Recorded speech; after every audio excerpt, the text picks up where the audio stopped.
Welcome to this short presentation on spectroscopy. When you get astronomers talking, it's very rare that the words spectra, spectroscopy or spectrograph will not appear.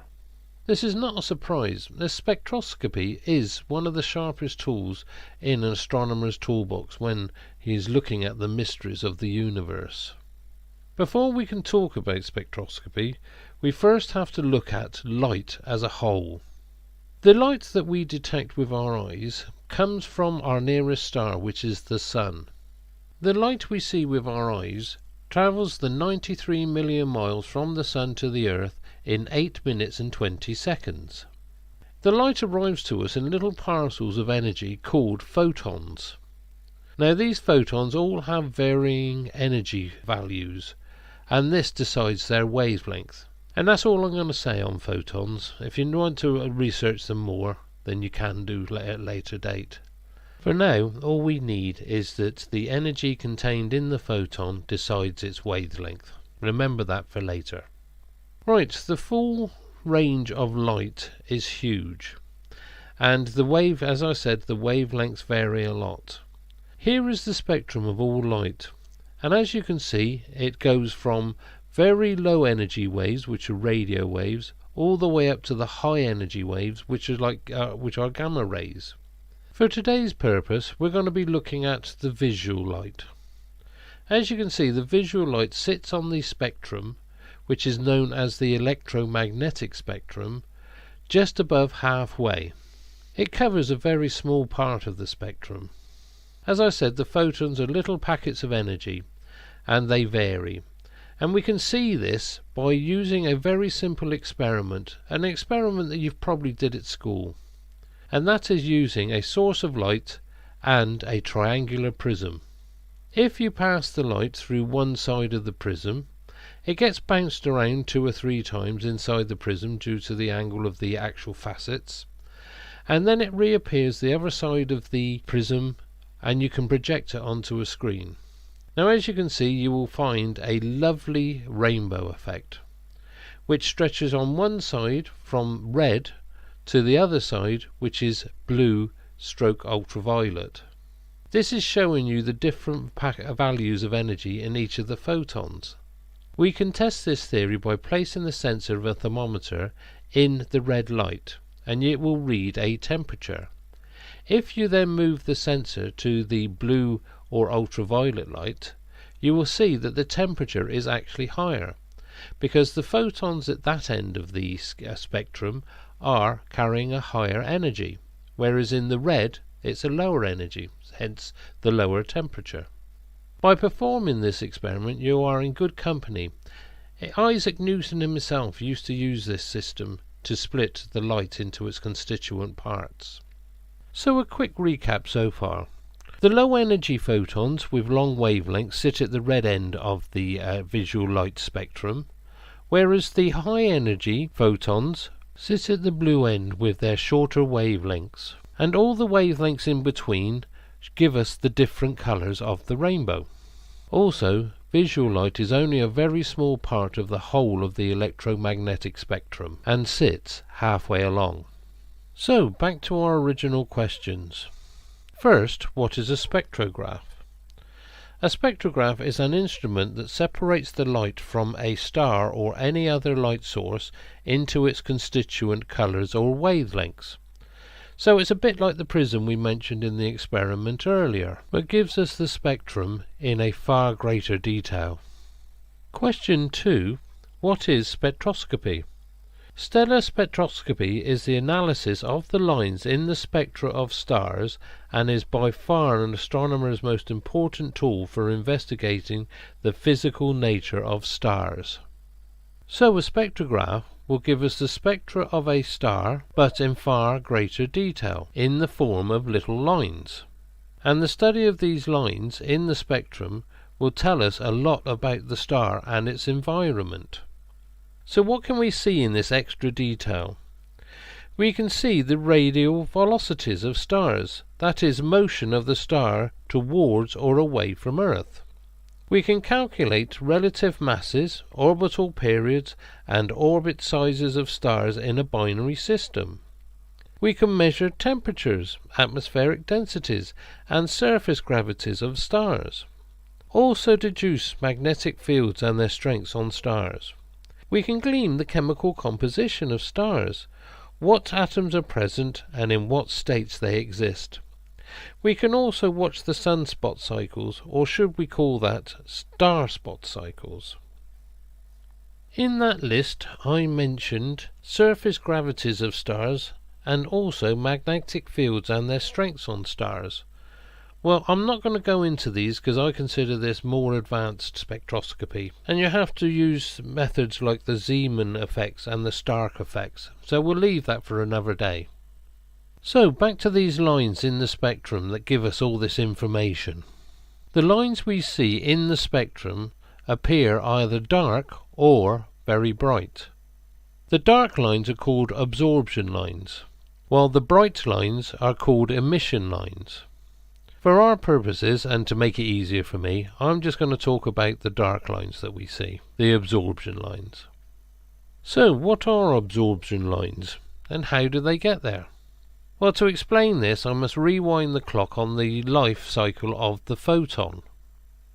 The photon is first produced in the centre of the Sun, and it spends probably the next 100,000 years trying to escape the Sun. But in the centre of the Sun there is so many high energy particles that it's being buffeted around, ricocheted, ping-ponged all over the place. But eventually, if it's lucky enough, it will reach the outer layers of the Sun. Now in the outer layers of the Sun are all the elements that the Sun is producing, and also the elements that were present in the star's maternal gas cloud that gave birth to it.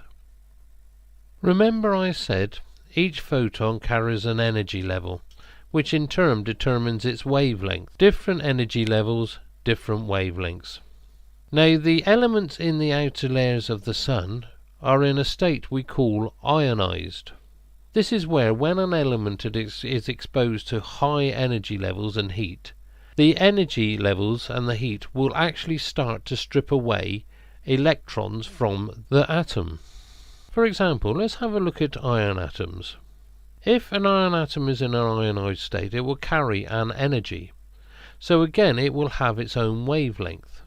Now, the photon, which is running the gauntlet of all these elements in their ionized states, if it happens to meet an ionized iron atom, which has the same wavelength as the photon, then the photon will be absorbed. And all the other ionized iron atoms with the same wavelength will also be absorbing all the photons with the same wavelength. This results in a deficiency of photons at that specific wavelength actually leaving the Sun's surface. This means when we project the spectrum onto a screen, you will see lines where the photons that have been absorbed are missing from the spectrum, and hence you get your absorption lines. And this tells us that iron at that specific ionized state exists in the Sun's outer layers. On this slide you can see the absorption lines for different elements. But we can also take this one step further. Let's get back to our iron atom. If the iron atom is exposed to higher energy levels and larger heat temperatures, then more of its electrons will be stripped. With the loss of each electron, it will exist in a different state. These ionized states of the iron will be betrayed in the spectral line also. They will be producing their own absorption lines. So what is this telling us? Not only is it telling us that iron is existing in the outer layers of the Sun, but also it is existing in several ionized states. We can see this in the spectral lines. So that also means that the outer layers of the Sun are at different temperatures in different areas, so that these ionized iron states can exist. If the Sun's outer layers were all one uniform temperature, we would only see one ionized state of iron. So the temperature varies over the surface. Job's a good un. There is a way we can test this. If we go back to the prism experiment we talked about earlier, But this time, between the light source and the prism itself, if we place a test tube full of hydrogen and then pass the light through the test tube, then the prism, and project the spectrum onto a screen, you will actually see in the spectrum definite black lines.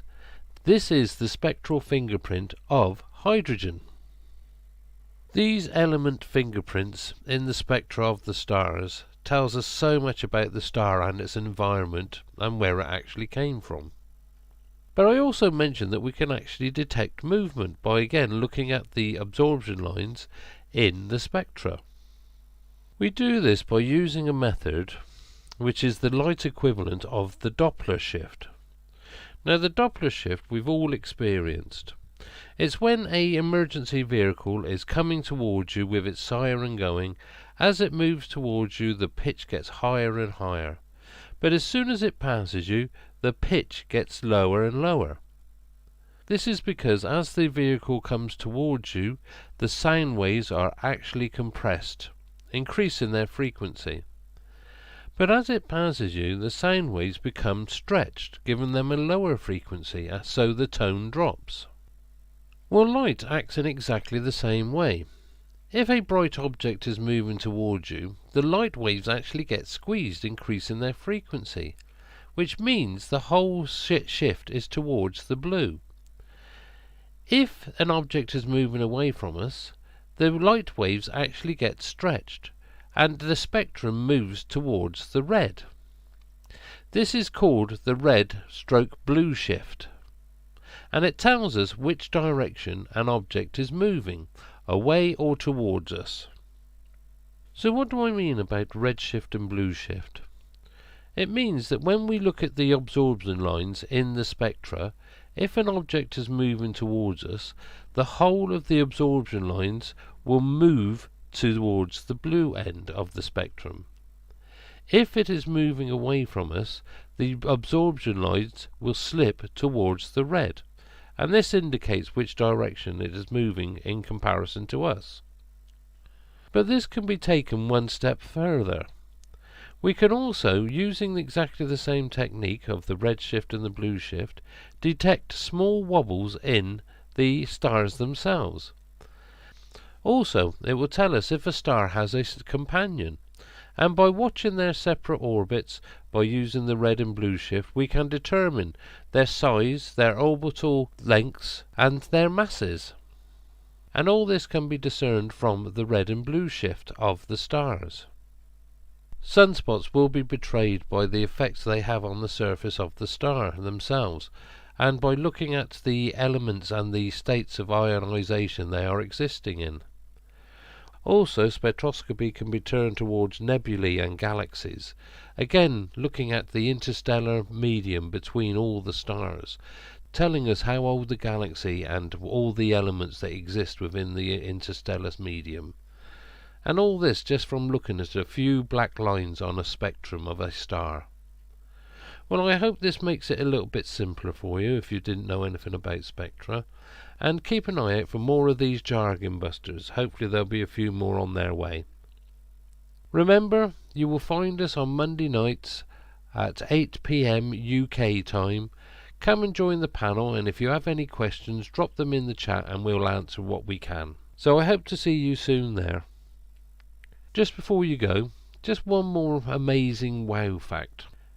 Now, we all know the universe started with the Big Bang, and not long after the Big Bang, in cosmological times, the universe cooled enough to actually form the first atoms.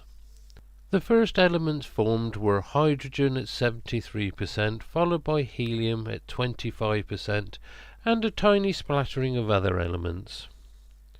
This hydrogen produced so early in the universe's history is all the hydrogen it is ever going to have. No more will ever be made.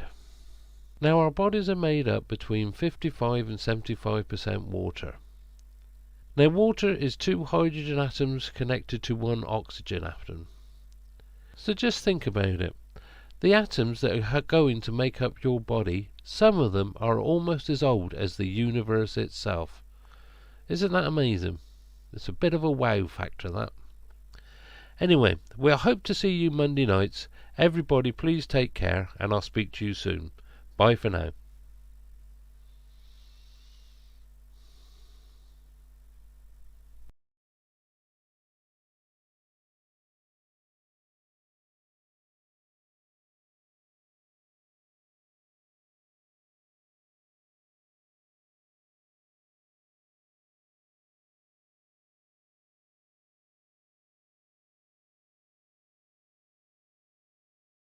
Okay, now let's talk about the other announcements, which came an hour later. So we had to rally around and get things organized to cover them both. The Milky Way in neutrinos. What you are looking at is IceCube. This is an observatory at Amundsen Station at the South Pole in the middle of the Antarctic continent. Now, it doesn't look like a conventional observatory because where are the telescopes? Well, it doesn't have any telescopes. It actually doesn't look upwards at all. It looks downwards. What is this all about? So if you look at top left of this graphic, there's the laboratory sitting on the surface of the ice. And underneath the ice, they have dropped 86 strings, if you like, cables, with a total of 5,160 optical sensors. What on earth is this all about? And they go down a long way as well. You can see on the right the height compared to the Eiffel Tower. Now, they're there to detect neutrinos. These ghostly particles, which are very mysterious, coming from the depths of space. They're very difficult to detect because neutrinos pass through matter as if it just weren't there. It's often said that a single neutrino could pass through a sheet of lead 30 light years thick and not even notice it. So they are very difficult to detect because they don't interact with ordinary matter. But occasionally they do. And this immense detector, the IceCube laboratory at the South Pole, which was built over quite a few years, because as you can imagine, drilling all those holes that far down in the ice, 2,820 meters down in the ice, and lowering all those 5,000 odd detectors was a huge job. When a neutrino passes through the ice, occasionally it does collide with an atom, and that produces a very faint flash of blue light called Cherenkov radiation. And this, as you can see on the left, these DOMs, these digital optical modules, these are basically light detectors that can detect those tiny flashes of light. And by working out where they were detected, they can work out the path of the neutrino. Now, the detector is not just useful for detecting neutrinos, it's also useful to detecting cosmic rays. And here we have a graphic showing you IceCube, as it says, the downward-looking telescope, because these neutrinos have passed through the Earth before coming out of the ground at the South Pole. But the detector is also useful for looking at cosmic rays, and as cosmic rays hit the atmosphere, they decay into particles called muons, which pass through the detector. So they've spent a long time working out exactly where these neutrinos are coming from. They come from all directions, of course, but a lot of them come straight through the Earth to the detector at the South Pole. And in actual fact, here's an example of a muon passing through the detector. As it passes through, you will see the blue lines. This is actual data, which represent the Cherenkov radiation that's given off. And this is a path of a muon, one of the shower that result when a cosmic ray decays in the upper atmosphere. And as you can see, they can work out exactly where it came from on the sky because of its path. So what is this all about, really? Well, what it's all about is the Milky Way. So here's our galaxy in optical. In optical light, that's what our galaxy looks like. You're probably familiar with something like that. If we look at it in radio waves, that's what the plane of our galaxy looks like in radio waves. This is what it looks like in high energy gamma rays. But now we can add to that. We can show you what the plane of the galaxy looks like in neutrinos. And it looks like that. So this is the first time that we've been able to map the plane of the galaxy using neutrinos. It's an immense achievement. There are lots of bright neutrino sources there. The next step will be to work out where those neutrinos are coming from. Neutrinos are created basically every time two atoms collide, it releases neutrinos. So this is typically in the hearts of stars, in thermonuclear reactions in stars. Neutrinos are also produced in supernovae explosions in large numbers. And basically, anytime two atoms collide, then they release neutrinos. Another way of looking at the same thing, just putting some more visible graphics on the galactic center and the galactic plane. As you can see, there are lots of neutrino sources there. So astronomers will now be trying to work out what is producing those neutrinos. So again, like the gravitational wave announcement, very, very big step forward for IceCube and neutrino science. Congratulations to both the Pulsar Timing Array and the IceCube team for two incredible announcements last week. And just to finish, I'd like to read this. It's a poem by, of all people, John Updike, who chose to write about neutrinos, and it's called Cosmic Gall. Neutrinos, they are very small. They have no charge and have no mass and do not interact at all. The Earth is just a silly ball to them through which they simply pass like dustmaids down a drafty hall or photons through a sheet of glass. They snub the most exquisite gas, ignore the most substantial wall, cold shoulder steel and sounding brass, insult the stallion in his stall, and, scorning barriers of class, infiltrate you and me like tall and painless guillotines. They fall down through our heads into the grass. At night they enter at Nepal and pierce the lover and his lass from underneath the bed. You call it wonderful, I call it crass. So there you are. So that's John Updike on neutrinos, and I think that's a wonderful poem. This is why I'm calling it Saturn's weirdest moons. Just give me 1 second, and here we go. Okay, hope you can see that. The first one is this moon, Hyperion, which is most bizarre. As you can see, it's got a surface that resembles a sponge, and Cassini flew by this close distance, about 5,000 miles away. And everybody was just amazed at what this moon actually looked like. Just a few details about Hyperion. It's 360 by 266 kilometers. Do forgive me if I slip between miles and kilometers, because I'm at that difficult age, It's designated Saturn 7. In other words, it's the seventh moon from Saturn going outwards. It's actually 1.5 million kilometers away from Saturn. Its composition is mainly water ice with a bit of rock thrown in. And it's got an incredibly low density for a moon of its size. Now, what this means is when meteoroids, if you want to call them that, bits of rock hit it, instead of causing a big impact and a huge crater and flinging material into the space, the density of Hyperion is so low that it just sort of punctures the surface and digs downwards without actually making a huge crater. So as you can see from this image, if you look down the craters, they're cylindrical rather than sort of bowl-shaped.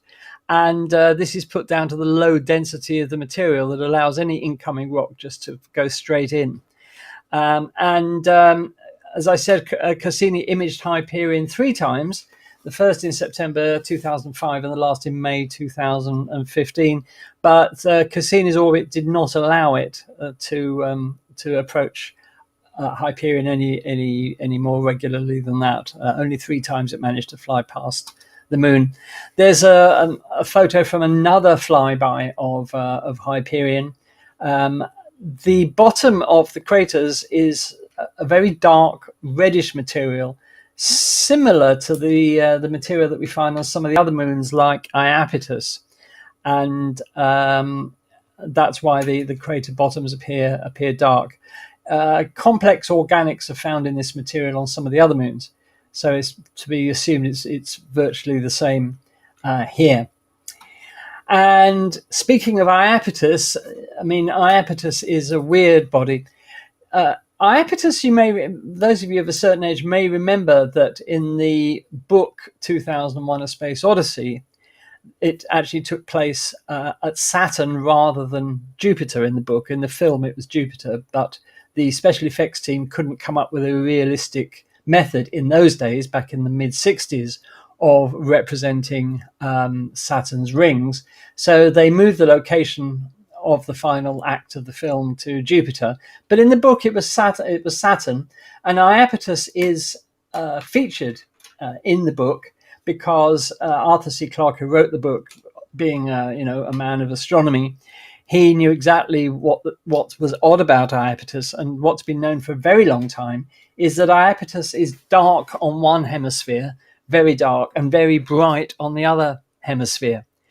And what Cassini found when it got there, as you can see in this image, is almost all of the way around the equator, there's this ridge. It looks like two halves of a moon have sort of been welded together, and that's the weld line. So this is certainly extremely odd. I'll talk about the ridge in a moment. So this was a very odd moon with its bright hemisphere and its dark hemisphere. It's 1492 by 1424 kilometers, so nearly spherical. It's designated Saturn 8. It's 3,560,000 odd kilometers from Saturn. Its composition, again, is mainly water ice with some rock thrown in. And that dark material is thought to have originated from outside Iapetus, perhaps from other moons. And the dark color is thought to be due to sublimation, which is a process where a solid turns from a solid straight into gas with no liquid phase. And that material is then further darkened by the action of sunlight. And it's not quite clear yet, I don't think, although I'm sure Lou or Bernard will correct me. I don't think there's any convincing explanation yet for why only one hemisphere is that dark color and the other hemisphere is covered in ice, which is why it's so bright. So that's Iapetus, but the ridge around the equator on Iapetus is amazing. It's 15 kilometers tall, and if you compare that with Everest's 9 kilometers, so it's getting on for twice the height of Everest, that ridge you see before you. It's thought to be formed from the debris of a ring that Iapetus once had that actually collapsed onto the planet, forming this ridge around the equator. Although I don't think that's settled yet, but I think that's the leading theory, that it's the remains of a ring that collapsed onto the surface, onto the equator of Iapetus. This is an amazing image, but this image I absolutely adore, which is a close-up of that ridge. And I did feature this as one of my favorite space images when it was my turn, because this is such a beautiful, haunting image, and you can imagine exploring that amazing terrain. It's just absolutely stunning. So that's Iapetus. Now we move on to a truly weird moon of Saturn, and this is the moon Pan. Now there are two images of it here taken by Cassini from different angles. It's been called the ravioli moon because it looks like a piece of ravioli. How on earth did a moon like this form and get that again a thin ridge right around its equator? It looks like some sort of a UFO. This moon is very small compared to the others. It's only 35 by 25 kilometers. It's designated Saturn XV111, and it's 133,000 kilometers from the planet. Its composition, although it's uncertain, it hasn't been directly measured. It's presumed to be mainly water ice again, with some rock thrown in. And Pan is what we call a shepherd moon of Saturn. And a shepherd moon is one that literally confines one of Saturn's rings and keeps it as a ring so that it doesn't dissipate and spread out. And in this case, what Pan does is to keep the Encke gap, which is a gap between Saturn's rings, free of material.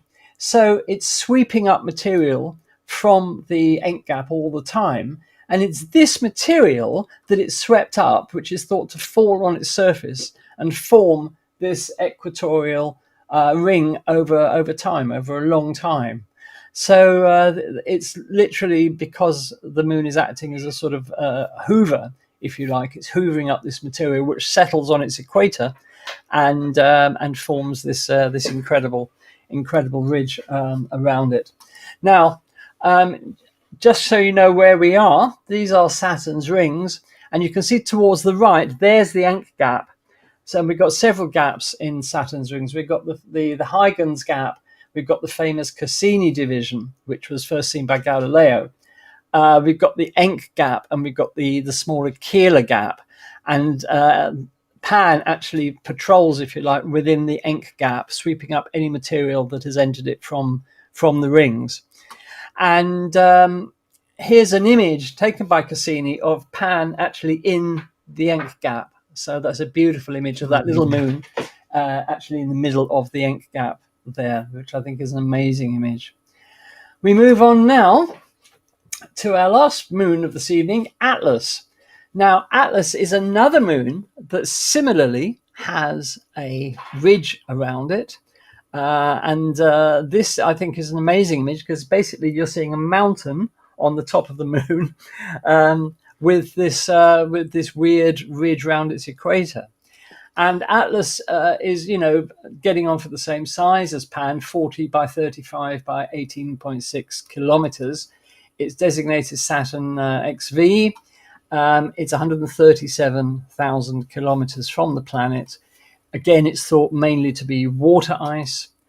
And because for a long time, Atlas was thought to be shepherding the A ring to make it keep its shape, if you like, it's now thought that it isn't actually a shepherd ring of the A ring at all. And latest information indicates that the ring is kept in its within its limits, if you like, by the action of three other moons, Prometheus, Janus, and another one I can't remember. So Atlas is not actually a shepherd moon. But in that case, how did it get that? If it's not picking up material like a shepherd moon does, how does it actually get that ridge around its equator? Well, something that Cassini discovered in 2004 was this ring of material that is actually within the orbit of Atlas. And this is the material that Atlas has swept up and has formed that ridge around its equator. That answers the question. So there you are. So they're the tonight's moons, the weirdest moons of Saturn. And I think you'll agree in terms of what they look like. They're certainly extremely weird moons. So there you are. Yeah, they certainly are. Yeah. And was there ever, when you mentioned the last group, the three, you said, what was it? You said Prometheus, Epimeth. Was there ever one Pandora? Could be Pandora. Yes, it could be. Have to look that up. Yeah, I could be wrong there. They're just all I spread. But you were talking about Hyperion. Of course, Hyperion, as well as looking strange, it's got a very strange behaviour as well. It's tumbling totally out of control. Yes, it is. There's nothing unified. No. Yeah, nothing unified about its the way it rotates, or it's literally tumbling, and you can't predict anything. Yeah. It keeps changing all the time. Yeah, and as you said, it's a very strange sponge-looking looking thing. But also, I mean, as we know, Saturn's got loads of moons or moonlets, and of course, some of the naming's quite novel. I'll just read you this. Saturn has two orbital groups of prograde irregular satellites. The individuals in one are given Inuit names such as Sironwak, and in other Gaelic names as Alborix. Each group could be remains of a larger moon destroyed by collision. Apart from Phoebe, Saturn's retrograde irregular satellites have Norse names and include groupings that could each represent fragments of the same captured asteroid. So, yeah, they've got so many, with Jupiter and Saturn having so many moons, they're really having to spread the net to find names for all these things. Names for them. And of course, most of them are found by that group of people sat on the Hawaiian mountain, and all they do all day is look for moons, and they're quite successful at it. So, as we said, they need to get a proper job. Nice work if you can get it, Daz. That's all I want to say. Yeah, too right. Bernard or Lou, do you want to add anything about any of those moons? I'll let Lou start. Well, the only thing I was thinking is that this chaotic tumbling of Hyperion seems to be a product of its both its irregular shape and its 4-3 resonance with Titan. So these two qualities act together to give it this kind of strange rotation movement. Yeah, thanks. With regards to Iapetus, you were wondering about the difference in one side is brighter and the other side is darker. Isn't that related to the trailing side and the leading side, where the leading side just picks up all the dust and everything as it goes through Saturn, as it orbits around Saturn? I believe that's correct, Bernard. Right. So, Steve's just popped in the chat. Steve's just popped in the chat probably a theory about that. So if you look at the curved horizon of Iapetus on one side of the ridge and trace it across, it doesn't seem to match the circle on the other side of the ridge, suggesting a compression feature. Maybe. Interesting. So you've two things pushing together. So if that's the case, if it is a case of the leading edge and the trailing edge, or the trailing side, is Iapetus tidally locked? You're the one who did this presentation. You should know. I forgot. I've forgotten as well. Yeah. Too many moons around Saturn. Most moons are, but I don't know about Iapetus in particular. Yeah, I'll have to ask ChatGPT about that. Okay, so there we are. So those are the moons of the week. We'll start by having a look at the actual topology of the lunar South Pole. And this is a beautiful image of the lunar South Pole taken by the Lunar Reconnaissance Orbiter. Extremely haunting, really weird landscape. But let's talk about it. So this is the topology of the moon, basically. We've got the near side and we've got the far side. The South Pole is characterized by huge craters, very deep ones, with ridges between their rims, and just on the far side of the moon, and therefore invisible most of the time from us, is this big blotch here called the Aitken Basin, which is either one of or it's the biggest impact site in the solar system, a massive impact on the moon. And we get to see a little bit of it when occasionally when we can see a little bit of the far side of the moon. But as you can see, the near side characterized by a lot of craters and quite mountainous terrain. Now, the actual lunar South Pole is in a very not obvious position. This is looking at the area of the lunar South Pole. And the lunar South Pole is actually exactly here on the rim of a crater called Shackleton, named after Ernest Shackleton, of course, the famous British explorer. And the lunar South Pole is exactly there, literally on the rim of the crater. And the Shackleton crater is 21 kilometers wide by 4.7 kilometers deep. But we've got some bigger ones around it. We've got Hayworth, for example, 51 kilometers, its depth unknown.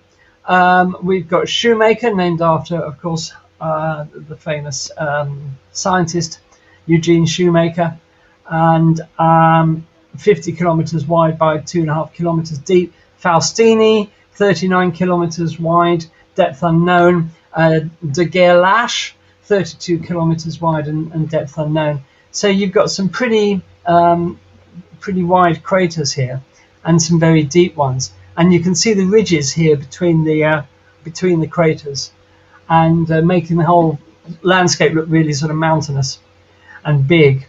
Now, interestingly, a lot of these craters are in permanent shadow. The sunlight never penetrates them, never illuminates them. I'm Ernie Wright. I work in the Scientific Visualization Studio at NASA's Goddard Space Flight Center. We're looking at a computer model of the view at the south pole of the moon. This is like a time lapse to show the motion of the sun and the Earth and how the shadows change over time. Things don't rise and set in the usual way here. The sun travels around the horizon, never getting more than 1.5 degrees above or below it, so there are always these long shadows. And from here, the Earth appears to be upside down and rotating backwards, but that's just because of our point of view. The Earth doesn't move much in the moon's sky. It's always in roughly the same place, just sort of bobbing around. That's true everywhere on the near side of the moon. It's a consequence of the moon always pointing the same face toward Earth.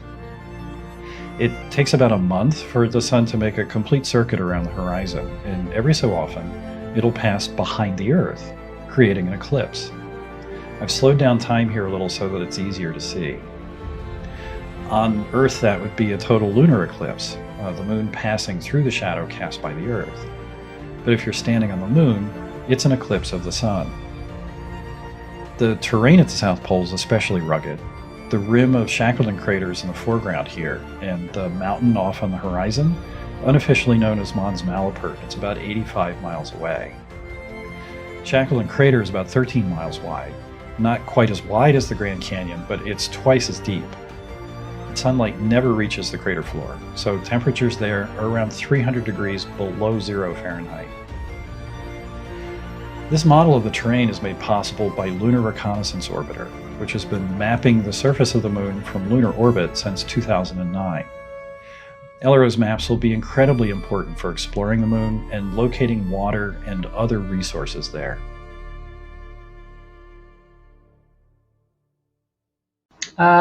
That's the topology of the south pole of the moon. Imagine these craters never having seen sunlight in billions of years. And this brings us to the topic of, believe it or not, water, because a lot of water has been discovered, not just at the south pole, but at the north pole of the moon as well. Now, these are just some of the spacecraft that have detected it. Lunar Prospector, I think, was the first in 1998, and it detected a possible 300 million tons of water at each pole, so 600 million in total. Then we got Clementine in 1994, detected water at both poles. Chandrayaan-1, the predecessor of Chandrayaan-3, which is hopefully going to land on the moon on Wednesday, was an impactor mission to slam an impactor into the moon, and it detected water ice near Shackleton crater. The LCROSS mission from NASA, again another impactor, detected water ice near Cabeus crater, another crater at the south pole of the moon. The Deep Impact mission, you may remember, to NASA's wonderful mission to ram a probe or an impactor into an asteroid, and that was in 2009. But on its way to the asteroid, it bypassed the moon, and it actually detected water vapor in the moon's atmosphere. And if you're going to turn around and say that the moon hasn't got an atmosphere, well, yes, it has. It's just a very, very thin one. But the Deep Impact mission detected water vapor in that atmosphere. And Chang'e 5, you may remember, I think I reported on this a couple of weeks ago, that around impact sites on the moon, around craters, in other words, it found all these glass beads laying about on the surface that were full of water. So there may be a huge amount of water locked up in those glass beads around craters just on the surface of the moon. So these were all momentous discoveries. Now, the NASA flying observatories, SOFIA, which, as you may know, was in a modified 747, an infrared telescope, looked at the south pole of the moon, and this is what it saw. And you can see here that this is basically telling us that this is water, and lots of it at the lunar south pole. So this is all very exciting. Now, if you can get at that water, well, what does it do for you? What would you use it for? Well, astronauts would use it for all sorts of things, but they would use it obviously to survive, for life support. They would use it for hydroponics, to grow plants on the moon. And they would use it for rocket fuel, because you can split the water into oxygen and hydrogen and make rocket fuel out of it. And of course, they would use it for research, general research about the moon. But there will be other things, I'm sure, that people will think of as well. So it's very, very interesting. Where does the moon's water come from? Well, a few possible places. Comets and asteroids is obviously one, but the solar wind is another, because the charged particles from the sun interact with the lunar surface and can create water molecules, believe it or not.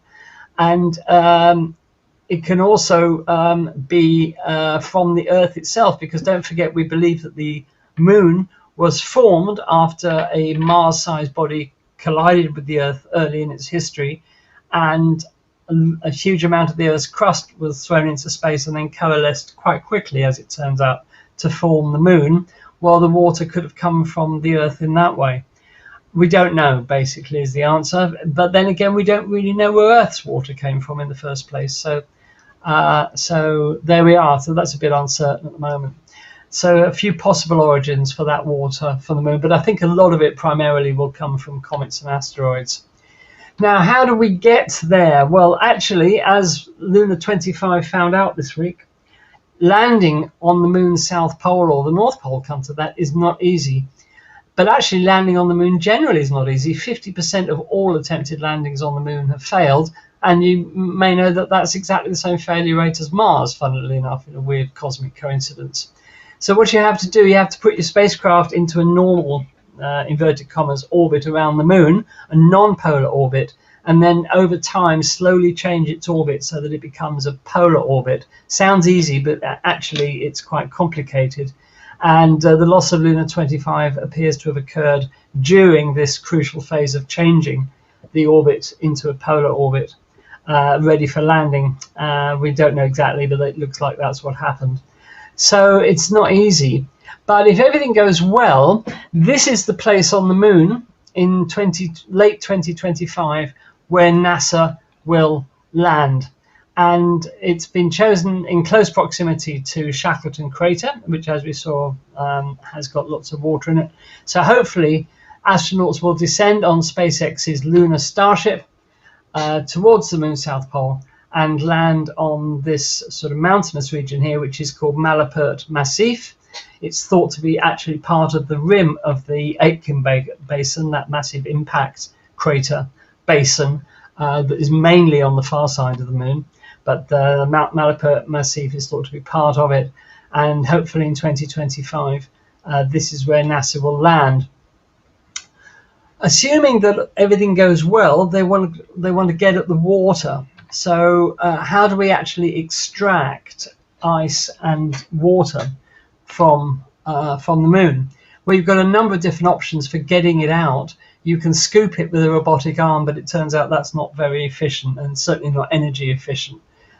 You can use a laser to vaporize the ice and then collect the water vapor. That, I think, would be a little bit tricky to do, but it's one option. You could use a heat exchanger to just melt the ice and collect the liquid water. And there are other methods they're looking at, including just straight drilling, something called electrodialysis, and heating the ground with microwaves to release the water held up in it. But there are lots of people working on this. So by the time that humans are ready to start mining the ice on the moon, then hopefully we'll have a good method of doing so.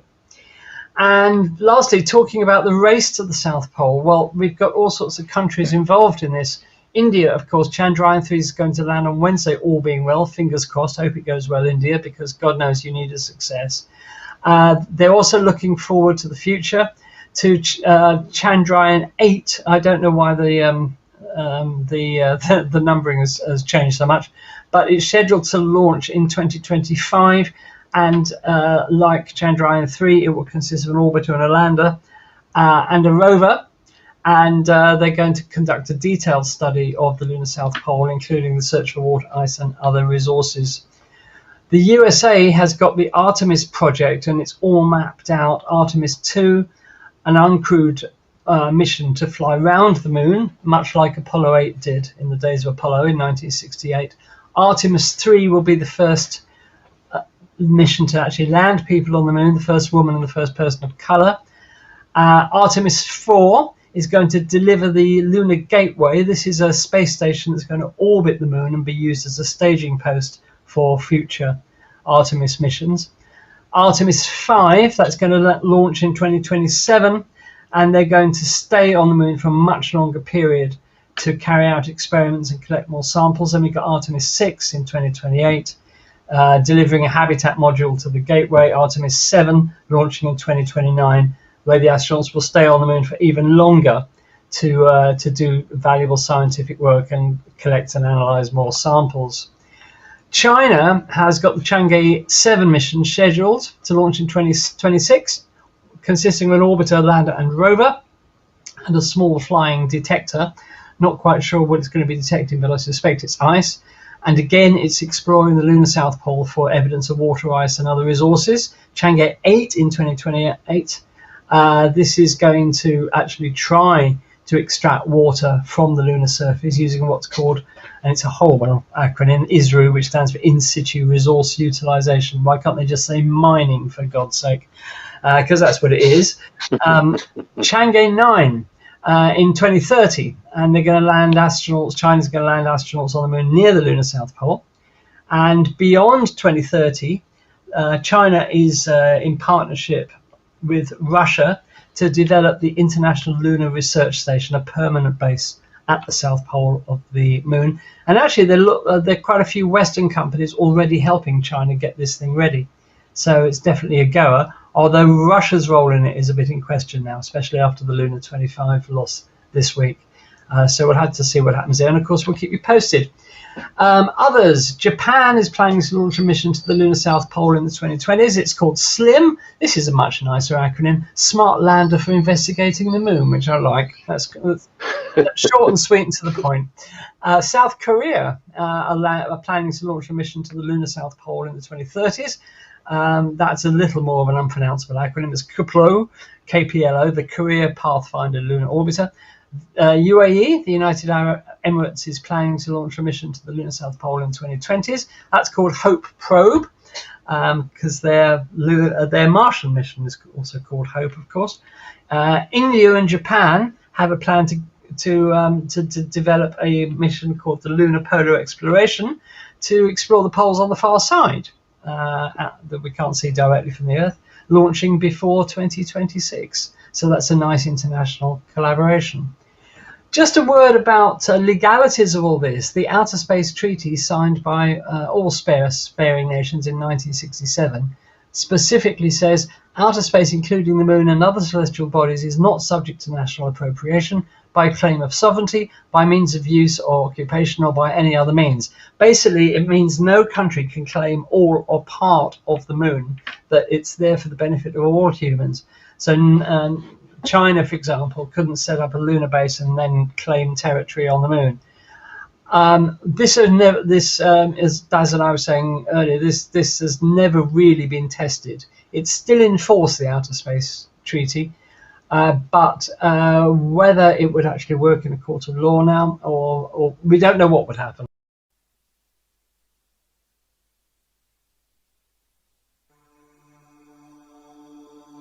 Hello, I'm Andy from Space Oddities. Next to black holes, neutron stars are probably the most bizarre objects in the universe. First predicted in 1934 by astronomers Walter Baade and Fritz Zwicky, it was not until 1967 that they were first actually observed by Jocelyn Bell, now Dame Jocelyn Bell Burnell, then a research student at the University of Cambridge. In these Weird Wonders videos, we're going to enter the weird, wonderful world of neutron stars, where matter, magnetism and gravity behave in ways we can scarcely comprehend. In this first episode of the series, I'll be looking at how neutron stars form. Go out under a starry sky in winter or early spring, and you cannot fail to notice the constellation of Orion, one of the most recognisable in the heavens. At Orion's left shoulder there is a bright star with an obvious orange colour. This is Betelgeuse, a red supergiant star some 600 light-years away. Betelgeuse is a truly gigantic star, shown here compared in size to some other giant stars and our Sun, which, as you can see, is tiny by comparison. Betelgeuse is so vast in size that, despite its distance, astronomers have been able to capture an image of its surface, which is not possible with more than just a few stars. Most stars, even in the largest telescopes, appear as mere points of light. The red giant phase of a star occurs when it nears the end of its life, starts to run out of hydrogen and puffs up into something monstrous and bloated. This is in fact the fate of our Sun. In 4 or 5 billion years' time, the Sun will be nearing the end of its life and will have expanded to become a red giant star, swallowing Mercury, Venus and very possibly the Earth as well. This picture shows what the Sun may look like from the surface of the Earth when our star becomes a red giant. After millions of years as a red giant, radiation pressure from the core of the Sun will cease and our star will shrink to become a slowly cooling white dwarf star, finally ending its life a cold, dark cinder. But what of stars larger than the Sun? What happens to them? Stars with more than about 8 times the mass of the Sun do not become white dwarfs. Instead, they end the red giant stage of their lives by blowing themselves apart in what's called a Type II supernova explosion, a detonation of such unimaginable magnitude that in just a few seconds the dying star may release more energy than our Sun will emit during its entire 10 billion year life. In this type of supernova, the star blows away its outer layers, leaving just the core of the star behind. Immediately after the supernova explosion, there is no longer any outward radiation pressure from the core of the star. Consequently, in the sudden absence of any resistance, gravity is able to suddenly and violently compress the core, reducing its size from thousands of miles in diameter to just a mere handful of miles across. This process may happen within a few seconds. The atoms in the core are squeezed closer and closer together, so much so that electrons orbiting the atoms are unable to sustain their orbits and crash inwards to the atomic nucleus, combining with the protons to form neutrons as a bizarre ultra-dense element called neutronium. A neutron star is born, which consists largely of neutronium. It possesses between 1 and 3 times the mass of the Sun, packed into a sphere perhaps just 10 miles across. You may be familiar with the periodic table of elements, where each element has an atomic number representing the number of protons present in its nucleus. Hydrogen, for example, is atomic number 1 as it has just 1 proton. Neutronium is numbered 0 in the periodic table because it does not have any protons. They have all been converted to neutrons. At this point, gravity cannot compress the new neutron star any further, as something called neutron degeneracy pressure pushes back against gravity, preventing the neutron star from shrinking further under gravity's relentless assault. The neutron star is now in finely balanced equilibrium. However, if the star was originally 5 times or more the mass of the Sun, not even neutron degeneracy pressure can exert sufficient force to stop collapse of the core altogether. Gravity wins the battle by compressing the core to a mere point, and a black hole is born. Therefore, whether the result of a supernova explosion is a neutron star or a black hole depends purely on the mass of the star. Neutron stars are bizarre objects indeed. Here is one shown for size comparison with Manhattan. Because up to 3 times the mass of the Sun is packed inside this small sphere, its density is almost incomprehensible. 1 teaspoonful of neutronium would weigh 4 billion tons. Because of its huge mass packed into a small area, the gravitational field of a neutron star is perhaps 1,000 billion times stronger than the Earth's. This intense gravity means nothing taller than a millimetre or so can exist on the surface of a neutron star. Anything taller would be immediately crushed by gravity. A neutron star is therefore a perfect sphere. Astronomers sometimes observe violent radiation outbursts on neutron stars which are thought to be starquakes, where the surface might slip by a couple of millimetres. This is enough to generate huge amounts of energy. The incredible gravity also means that if you were to drop a ball from a height of 1 metre onto the surface of an average 12-kilometre diameter neutron star, by the time the ball hits the surface, it will be travelling at 1.4 million metres per second, or 3.1 million miles per hour. And what of the interior of the neutron star? It must be said that astrophysicists are unsure about what exactly a neutron star looks like on the inside. As we cannot crack one open, we have to be guided by the physics alone, which suggests that the interior is made up of extremely exotic materials which do not exist on the Earth and which cannot be reproduced in a laboratory because of the extreme pressures and forces present. Here's a diagram from NASA showing the possible composition of a neutron star, but we cannot test this model through observations. The starquakes I mentioned earlier might give us an idea in the future of what's going on inside a neutron star, but short of travelling to one and making close-up observations, there's no way to investigate what these bizarre beasts in the cosmic zoo are hiding beneath their surfaces. As the closest neutron star is 170 light-years away, or 1020 trillion miles, we won't be travelling to it in the foreseeable future. Well, that's it for the first part in this series of videos about neutron stars. Next time I'll be looking at pulsars, those rapidly rotating neutron stars which fire huge beams of radio energy from their poles like a celestial lighthouse.